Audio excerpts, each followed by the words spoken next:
for division play.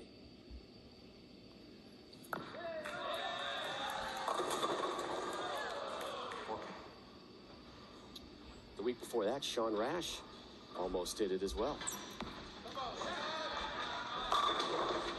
10 pin. 10 pin.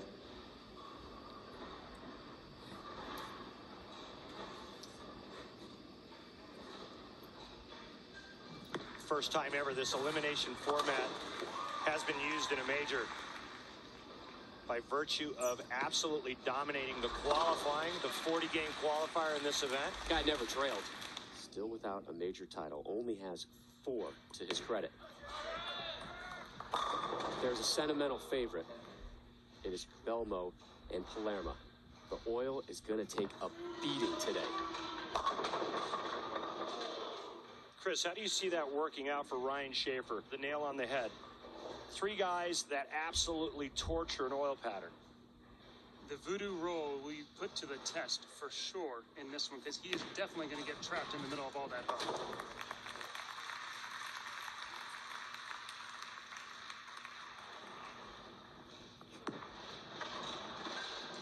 Whoa, skinny jeans fit just right. Bowl on in a PBA experience league. Check with your local bowling center. Rash has the highest seed selected. It did not like this offering. They'll take the Brooklyn, but those things have a way of evening themselves out. Sometimes the only thing that keeps you sane. Belmonte 9 spare in the first. So he goes trouble, and it's a strike.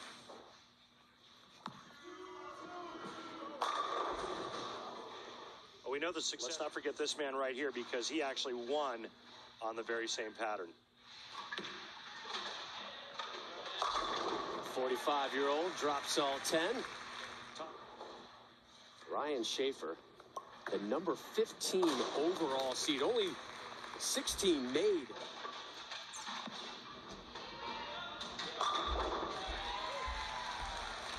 Remember, low score out? Completely different countries, Finland and Australia. And we have very similar stories. He started at a very early age. I think he was 2 years old when he first threw his ball. Osku in the third. Still seeking a strike. Leaves double wood. World Championship. Another one of those runner-up finishes for him. Spare, strike, strike.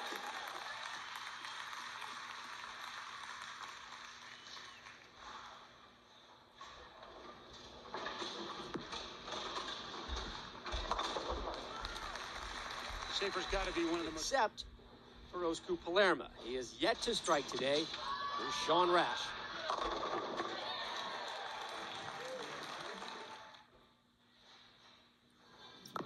This for 4 as well. Off target. Come on, mate. 2-5.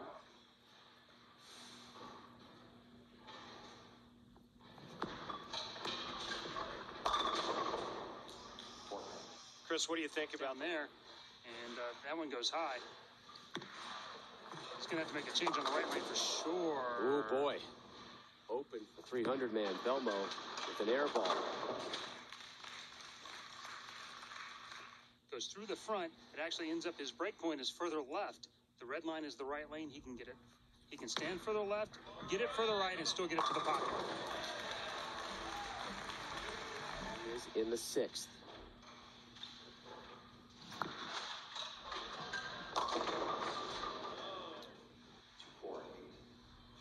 Right now in the first match and get him out of the way. I think the first match on these longer patterns is the only chance that you get, because once there's friction on the lane, his rev rate supersedes.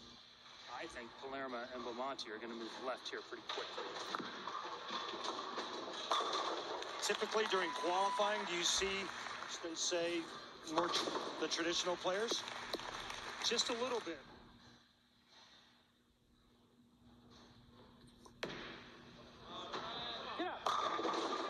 Messenger will not connect with the 10.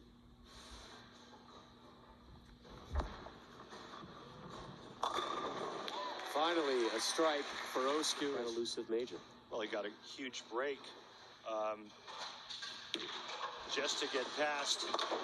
Here's Belmonte in the 7th.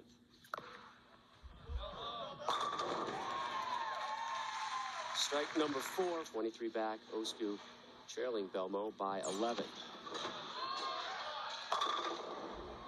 Rash leaves the 9-pin. A lot with not a whole lot of communication between the two of them, but it is getting better. Yeah, I don't think they're going to go out to a lot of it behind him, which is good to see. And here are Rash and Belmonte on how they view for his first double. And this will put him to within 1 of Jason Belmonte. Double for Palermaa. Rash trailing Shafer by 1. Zephyr in the 8th, right through the nose. 300 pins. He obviously picked the Scorpion for a reason. Remember what he did on it just a couple of weeks ago. Way right. Way right the whole way. He's in trouble. Looks like he's just overamping it. He's just overamping it, trying to make it stay there. His last couple shots in practice, he...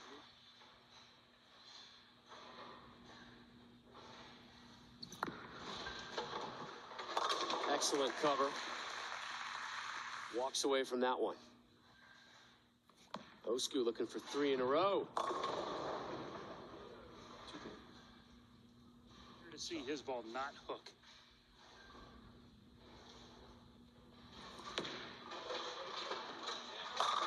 Match high 6th strike for Shafer. Players to this point by far. If you're in the Shafer camp, Some of the things behind him, some of the pressures that have built up on him, he's not the guy I want to keep seeing throw shots left to me for the next 2 games. the dogfight here in the 9th.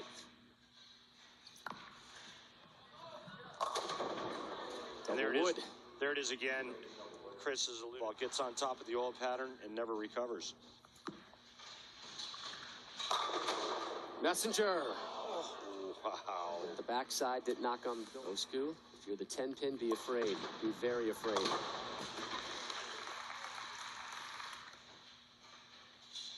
Big effort from Belmonte here. Needs to cover the double wood.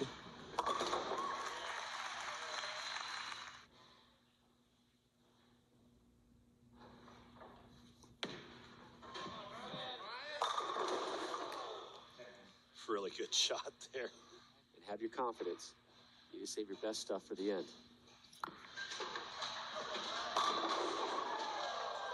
Thing's just exploding around the 7-pin, but it won't drop.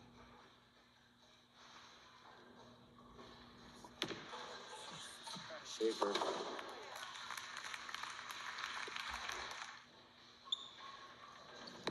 Belmonte after the 7. Little hip check.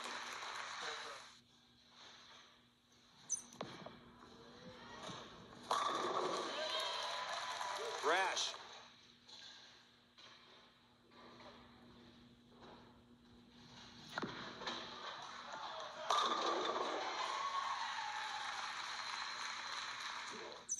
They will tie.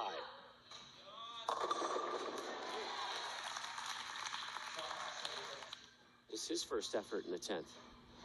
He too has moved on already.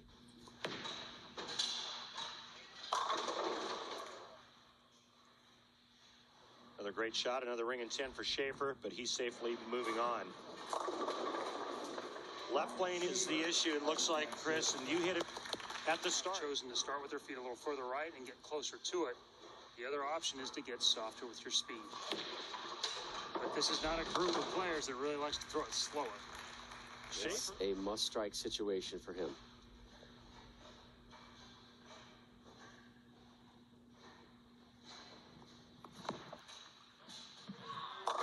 There's your strike. And he gets a spare.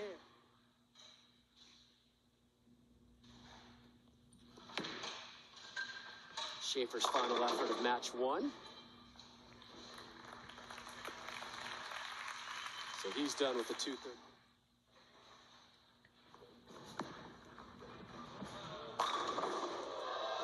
Must drop the 10-pin for a tie. Great of these two guys right now. Whoa! Not much room for error.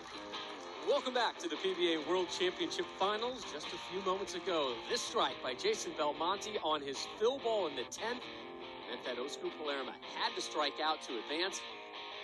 He got the first one, but number 2 comes up short. Osku leads the 10-pin, which he barely converted.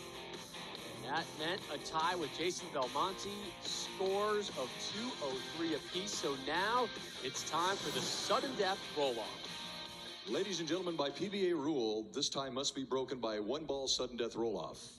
The higher seed, in this case Jason Belmonte, will have choice of starting lane and order. If the bowlers are tied after that first shot, they'll move to the other lane in the same order, and they will alternate back and forth until the tie is broken. Jason Belmonte is elected to start on the right lane. He will go first. Good luck, gentlemen.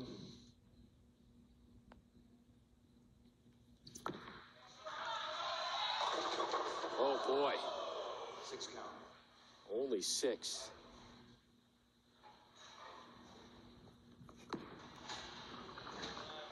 Osku moves on.